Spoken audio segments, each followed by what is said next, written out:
అంటే వాక్యం ఎరిగిన దేవుని పిల్లలు సత్కార్యాలు చేయడం నేర్చుకోవాలి అనేటువంటి సదుద్దేశంతోనే పరిశుద్ధాత్మ దేవుడి మాటలని మనకు వ్రాయించాడు.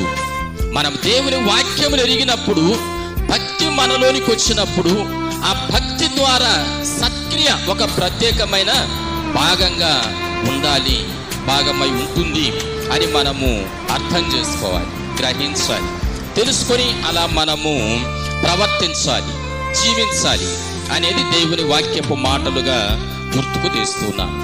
రెండవది, ఆహారంతో పాటు మరి బట్టలు లేనటువంటి వారికి బట్టలు ఇవ్వడం అనేటువంటిది మరొక సత్క్రియ. ఎందుకనంటే మానవుడు తిస్సమ్మలతో ఉన్నప్పుడు దేవుడైనటువంటి యెహోవా కూడా మరి వానికి చర్మపు చొక్కాయలను చేయించి వానికి